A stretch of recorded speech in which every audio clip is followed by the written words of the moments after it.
Bien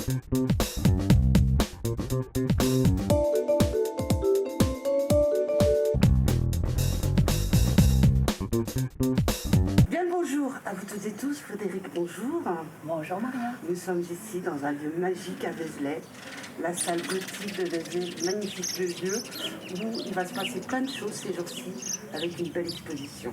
Frédéric Le Marchand s'était rencontré en 2016-2017 avec un livre que tu avais écrit. Oui, La Cantique du cœur. Exactement. Et les choses ont évolué. Beaucoup de travail, beaucoup de conférences, beaucoup d'expositions. Parce qu'en plus, tu as plusieurs casquettes, Frédéric Le Marchand. Alors, c'est qui Frédéric Le Marchand? La facette que je vais dévoiler ici, c'est la facette du peintre. Cette série, elle présente tout un travail sur 2024. Donc c'est de la peinture, c'est toujours de la technique mixte qui allie des pigments avec du pastel à l'huile. C'est la collection 2024. Le tableau de l'affiche, c'est un petit peu le fer de lance. C'est celui qui a ouvert la voie. J'ai mis des mois et des mois et des mois à le peindre. Au moment où je pensais avoir perdu le tableau, et bien justement, il est apparu. Il est apparu, ça faisait des mois et des mois que je travaillais sur une collection. Et le problème, c'est que j'avais une conférence aussi à préparer. Et c'était beaucoup autour du thème de l'euthanasie. Donc si tu veux, c'était très très long à préparer. Et moi, ça me demandait de retourner dans le temps. Et j'avais eu cette expérience de l'euthanasie. J'avais été confrontée à ça jeune. Et mes parents étaient pour l'euthanasie. Sauf qu'en France, la loi n'étant pas votée, je n'avais pas été euthanasiée. Et alors, je retombais dans les arcanes du temps qui me torturaient pas mal.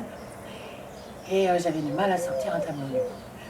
Et au moment où j'avais passé ma conférence avec les étudiants et que j'ai vu à quel point les étudiants avaient un regard sur ces sujets si délicats, avec tellement d'humanité, après le tableau finit par éclore. La première toile, elle est là. C'est ma toile de vie. Et à partir de cette toile de vie que je traverse, se tisse. Alors, comment on passe du grand format au petit format? Parce que ça a une signification quelque part. Déjà, j'ai un tout petit atelier. Donc, les grandes toiles, c'est quand il commence à faire beau, que je peux un peu travailler À l'extérieur, un petit peu. qu'est-ce que tu vois à travers ce que tu fais? Rien. Là, je suis la plus aveugle. Et je découvre, en général, quand le regardeur me parle de la toile. Parce que je ne sais même pas ce que j'ai sorti. Alors, à quel moment tu dis, voilà, la toile, elle est finie, quoi? Ça, c'est pas facile. Parce que, en fait, il y a des toiles, en fait, ça a été sur des années, puis des fois, je les ai exposées, puis quand je les retrouve, je continue. Donc, en fait, c'est jamais vraiment fini. C'est vraiment fini quand quelqu'un l'emporte, en fait. Disons qu'elles sont plus fortes que moi pour parler, en fait. C'est direct, la peinture. T'as pas besoin d'une langue. Toutes les personnes qui ont fait des expériences de mort imminente, dès qu'ils voient mes toiles, pourtant ça ne parle pas de ça parce qu'on ne peut pas le figurer. Ouais. Mais à chaque fois, dans la vibration, ils me disent « Ah ben on a vécu la même chose ». Les gens viennent de loin, Ouais. mais toi aussi tu vas les voir. Oui. C'est loin. J'essaie.